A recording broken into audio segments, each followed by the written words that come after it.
Ambati Silks, Kanchipuram Saree Store, now in Vijayawada. Exclusive Pattu Sarees, Salwas and Lehengas. Suman TV ప్రేక్షకులకు నమస్కారం. తెలుగు నూతన సంవత్సరం ఉగాది శ్రీ పరాభవ నామ సంవత్సరం ద్వాదశ రాశుల వారి రాశి ఫలాలు ఎలా ఉండబోతున్నాయి, గ్రహ గమన స్థితులు మరియు పాటించాల్సిన పరిహారాలు, ఈ వివరణ అంతా కూడా పూర్తిగా తెలియజేయడానికి ప్రస్తుతం మనతో పాటు ఉన్నారు శ్రీచక్రపీఠం వ్యవస్థాపకులు, ప్రముఖ జ్యోతిష్యులు బ్రహ్మశ్రీ డాక్టర్ ప్రదీప్ జోషి గురువు గారు. వారితో మాట్లాడి పూర్తి వివరాలని ఇప్పుడు తెలుసుకుందాం. గురువు గారు నమస్కారం. గురువు గారు, శ్రీ గురుభ్యో నమః, శ్రీమాత్రే నమః. మేషరాశికి శ్రీ పరాభవ నామ సంవత్సరం ఎలా ఉండబోతుంది, పాటించాల్సిన పరిహారాలని తెలియజేస్తారా గురుగారు? ఆదిత్యాది నవగ్రహ శుభకరాః మేషాదయో రాశయః నక్షత్రాణి సయోగకాశ్చతితయస్తద్దేవతాస్తద్గణాః మాసాశ్చ ఋతవస్తథైవ దివసాః సంధ్యాస్తథా రాత్రయః సర్వే స్థావరజంగమా ప్రతిదినం కుర్యాద్ధ్రువం మంగళం. అందరికీ నవగ్రహాలన్నీ కూడా మంచి చేయాలని కోరుకుంటూ రాశి ఫలితాలు, ముఖ్యంగా ఈ సంవత్సరం మేషరాశి నుంచి ప్రారంభం చేద్దాం. మేషరాశి రాశి ఫలితాలు. మేషరాశి వారికి ఆదాయం 14.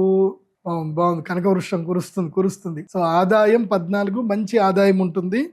వ్యయము 2, ఖర్చు తక్కువ లాభం ఎక్కువ. ఈ సంవత్సరం ఆదాయం మంచిగానే ఉంటుంది మేషరాశి వారికి. రాజపూజ్యము 7. సో మెచ్చుకునేటువంటి వారు 7 ఉంటారు. అవమానం 1, అవమానించే వాళ్ళు 1 ఉంటారు. ఈ సంవత్సరం మేషరాశి వాళ్ళకి పర్వాలేదండి, మంచిగా ఉంది. అంటే ఈ సంవత్సరానికి సంబంధించిన లెక్కల ప్రకారం మాత్రం బాగానే ఉంది. కానీ ఏలినాటి శని వెనకనే ఉంటాడు. శని మీ వెనక ఉన్నాడు, అంటే 12వ స్థానంలో ఉన్నాడు శనిగ్రహం. ఆయన కొరడా పట్టుకొని కొడతానే ఉంటాడు, అత్యాశ పెడతానే ఉంటాడు, కళ్ళల్లో నీళ్లు రాపిస్తాడు. నెత్తి మీద ఉంటాడుగా, ఇప్పుడు నెత్తి మీద నుంచి ఇక్కడ దిగుతాడు, కన్నీళ్ళకి దిగుతాడు ఇక్కడి నుంచి. సో వినకూడనివి వింటారు, మాట్లాడకూడనివి మాట్లాడతారు, చూడకూడనివి చూస్తారు, కళ్ళు ఏడుస్తాయి. ఇది జరుగుతుంది. సో మేషరాశి వాళ్ళకి ఏలినాటి శని ప్రభావం గట్టిగా ఉంటుంది. అందుకే నీలాల మాల ఒకటి ఉంటుంది, మయూరమాల ఒకటి ఉంటుంది. ఆ మయూరమాలని తప్పకుండా మేషరాశి వాళ్ళందరూ ధరించండి. ఈ ఆదాయం కలగాలి అన్నా, వ్యయం తగ్గాలి అన్నా మీరు మాత్రం మయూరమాల ధరిస్తేనే శని బాధ తగ్గుతుంది. తప్పకుండా హనుమాన్ చాలీస చదువుకోవాల్సిందే. ఇక శనిది అయిపోయింది కదా. ఈ శని ఎందుకోసం అంటే ఈ సంవత్సరం మొత్తం ఈ 12వ స్థానంలోనే ఉంటాడు. సో ఏలినాటి శని ప్రభావము ఇక్కడ నుంచి ఇక్కడ దాకా ఉంటాడు. సో డిసెంబర్కి, నెక్స్ట్ ఇయర్ మార్చికి వచ్చేసరికి భుజాల మీదకి వస్తాడు. బరువు బాధ్యతలు అన్నీ పెరిగిపోతాయి. ఒక విధంగా పెళ్ళిళ్ళు అవుతాయి అనుకోండి. మేషరాశి వాళ్ళకి ఈ సంవత్సరం పెళ్ళిళ్ళు అవుతాయి, పెళ్లి ముహూర్తాలు కుదురుతాయి, అన్నీ జరుగుతాయి. సో అది కూడా ఎప్పుడవుతుందో చెప్తాను, వినండి. సో మేషరాశి వారికి గురుగ్రహ సంచారం ఏంటంటే, వీళ్ళకి మిథున రాశి లోపల గురువు సంచారం ఉంటాడు. గురువు మిథునం అంటే ఏంటి? మేషం, వృషభం, మిథునం అంటే 3వ స్థానంలో గురుగ్రహ సంచారం ఉంటుంది. ఈ సమయంలో ఏం జరుగుతుంది అని అంటే స్థానచలనం, రోగపీడ, ధన నష్టం, వృధా, ప్రయాస, వృత్తిలో కష్టం, ఇవన్నీ కూడా ఎప్పటిదాకా జరుగుతాయి? మనకి 1వ తారీఖు జూన్ వరకు జరుగుతుంది. సో జూన్ నుంచి ఏమవుతాడు? గురుగ్రహము మనకి ఏ రాశి లోపలికి వచ్చేస్తాడు? కర్కాటక రాశి లోపలికి ఎంటర్ అవుతాడు. ఎప్పటిదాకా ఉంటాడు అంటే 31 అక్టోబర్ వరకు ఉంటాడు. సో ఎంత? జూలై, ఆగస్ట్, సెప్టెంబర్, అక్టోబర్, 4 నెలల కాలం మాత్రం సూపర్ టైం. అప్పుడు మీకు ఆదాయము 14% సూపర్గా ఉంటుంది. 14 అంటే అల్టిమేట్ అనమాట. అంటే ఈ 4 నెలలు మేషరాశి వాళ్ళకి కొంచెం కలిసి వచ్చే సమయము. కొంచెం అంటే 100లో 67% కలిసి వస్తుంది. ధార్మిక కార్యక్రమాలు అప్పుడు చేయాలి, యజ్ఞ యాగాది కర్మలు చేయాలి.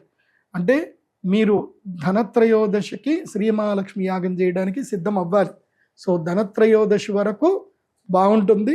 శ్రీమహాలక్ష్మి యాగం చేసుకుంటే యోగం కలుగుతుంది. సో వరలక్ష్మి వ్రతం తప్పకుండా చేసుకోండి. ధార్మిక కార్యక్రమాలు చేయాలి. దానివల్ల ధనలాభం కలుగుతుంది, సుఖము, కార్యసిద్ధి కలుగుతుంది, తర్వాత కుటుంబంలో సహకారం కలుగుతుంది. అదేవిధంగా వివాహాది శుభకార్యాలు కూడా జరిగే అవకాశాలు ఉంటాయి. మేషరాశి వాళ్ళకి పెళ్ళిళ్ళు కుదురుతాయి. ఈ సంవత్సరం శ్రావణ మాసంలోనే పెళ్ళిళ్ళు అవుతాయి, పెళ్ళిళ్ళు కుదురుతాయి. సో మ్యారేజ్లు కూడా అయ్యే అవకాశం ఉంటుంది. దాని తర్వాత ఒకటి ఉంటుందండోయ్, లక్ టైం ఉంటుంది. ఇక్కడి వరకు కొంచెం బాగుంటుందన్న కదా. ఎస్, మళ్ళీ సింహరాశి లోపలికి ఎప్పుడు 31 అక్టోబర్ నుంచి 24 జనవరి వరకు 5వ ఇంట్లో గురువు వస్తాడు. గురువు పంచమ గురువు యోగకారకుడు అవుతాడు. గురుడు 5వ స్థానానికి వస్తే ఏంటంటే గురుడు 2వ స్థానంలో, 5వ స్థానంలో, 7వ స్థానంలో, 9వ స్థానము, 11వ స్థానంలో యోగిస్తాడు. సో మేషరాశి వాళ్ళకి ఏంటంటే 5వ ఇంట్లో గురు రాగానే సింహరాశి లోపలికి వస్తాడు కాబట్టి కేవలం ఒక 10 రోజులు మాత్రమే, చెప్పాను కదా, ధనత్రయోదశి నుంచి తీసుకొని మనకి భీష్మ ఏకాదశి అనుకోండి, భీష్మ ఏకాదశి కూడా కాదు, అంతే గీతా ఏకాదశి వరకు, అక్కడి వరకు మాత్రం, అంటే డిసెంబర్ 21వ తారీఖు వరకు, ఉత్తరాయణం కాలం వరకు అదృష్టాన్ని ఇస్తాడు చూడండి. సూపర్ టైం ఉంటుంది. మేషరాశి వాళ్ళకి పట్టిందల్లా బంగారం. పంచమ గురుడు యోగిస్తాడు, కానీ వక్రత్వంలోకి వచ్చి రాగానే యోగించడు. అతిచారుడు అయినప్పుడు మాత్రమే యోగిస్తాడు. కేవలం ఒక్క నెల రోజులు మాత్రం సూపర్ టైం ఉంటుంది. అప్పుడు మాత్రం మీ యొక్క అభీష్ట సిద్ధులు అన్నీ కలుగుతాయి. కాబట్టి అది అన్నీ కలగడానికి ఎందుకోసమంటే మన అదృష్టం మంచిగా ఉన్నా సరే గ్రహాలు అనుకూలంగా లేకపోతే మనం ఏం చేయలేం. సో అదృష్టం ఉంది, గ్రహాలు అనుకూలంగా ఉన్నాయి, కాకపోతే మన బ్రెయిన్ బాగలేదు, మనకి రావాల్సినవి ఆలోచించాల్సింది మనం సరిగ్గా లేము, మన చుట్టుపక్కల వాళ్ళు సరిగ్గా లేరు, దైవమే మనల్ని కాపాడాలి. కాబట్టి మేషరాశి వారికి అందరికి చెప్పేది ఏంటంటే ధనత్రయోదశి శ్రీ మహాలక్ష్మి యాగానికి బుక్ చేసేసుకొని రెడీ అయిపోండి, ఇప్పుడే బుక్ చేసుకోండి. ఇంకో విషయం ఏంటంటే మేషరాశి వారికి ఏలినాటి శని సమస్య ఉంటుంది కాబట్టి తప్పకుండా ప్రతి శనివారం లేదా మంగళవారం ఆంజనేయ స్వామి దేవస్థానంకి వెళ్ళడము, హనుమాన్ చాలీసా చదవడము. ఇక్కడ పాకెట్లో మేము ఒక నిత్య దర్శన యంత్రం ఇస్తాం, మయూరమాల తీసుకుంటే ఒక నిత్య దర్శన యంత్రం ఇస్తాం. ఆ నిత్య దర్శన యంత్రం ఎప్పుడు మీ దగ్గర పెట్టుకోండి. ఈ మొత్తం మీద ఏదైనా ఒకరోజు, ఈ సంవత్సరం మొత్తంలో ఏదైనా ఒకరోజు కలియుగ ప్రత్యక్ష దైవం శ్రీ వెంకటేశ్వర స్వామి వారిని కాలినడకన వెళ్ళి దర్శనం చేసుకోండి. వివాహం కానటువంటి వారు మాత్రం శ్రీనివాస మంగాపురం నుంచి కాలినడకతో వెళ్ళి స్వామివారి దర్శనం చేసుకోండి. తొందరగా వివాహం అవుతుంది. మేషరాశి వారికి మనోభీష్ట ప్రాప్తి కలుగుతుంది. సో అలిపిరి నుంచి కూడా వెళ్ళొచ్చు, ఇక్కడ కొంచెం దూరం, అక్కడ కొంచెం దగ్గర, అంతకుమించి ఏం లేదు. కాకపోతే ఒక నానుడు ఏంటంటే శ్రీనివాస మంగాపురం నుంచి స్వామివారు అక్కడికి ఎక్కారు కాబట్టి అక్కడి నుంచి వెళ్ళమని చెప్తారు. నేనైతే అడ్వైజ్ చేసేది ఏంటంటే శ్రీనివాస మంగాపురం నుంచి స్వామివారి కొండెక్కండి, శని ప్రభావం నుంచి దూరం అయిపోండి, అంత బాగుంటుంది. ఇక మేషరాశి వాళ్ళకి ఏంటంటే ఈ సంవత్సరం లక్ టైం ఎప్పుడు మాత్రం ఒకటి చెప్తాను, జాగ్రత్త పెట్టుకోండి. అక్టోబర్ 18వ తారీఖు నుంచి తీసుకొని డిసెంబర్ 21వ తారీఖు వరకు మేషరాశి వారికి ఈ సంవత్సరం లక్ టైం, సూపర్ టైం కలిసి వస్తుంది. సో ఇది ఫాలో అవ్వండి. ఇంకోటి చాలామందికి ఏంటంటే తమ జన్మ నక్షత్రం ఏందో తెలీదు, జన్మ రాశి ఏందో సరిగ్గా తెలియదు, వాళ్ళ పేరు బట్టే అనుకుంటారు. అది తప్పు. మీ జన్మ నక్షత్రం, జన్మరాశి మీ date of birth, time, place బట్టే ఉంటుంది.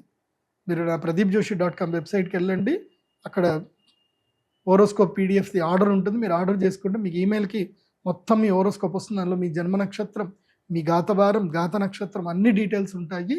అవి మీరు నోట్ చేసుకొని చక్కగా మీ జాతకం ఏందో మీరు చూసుకోండి.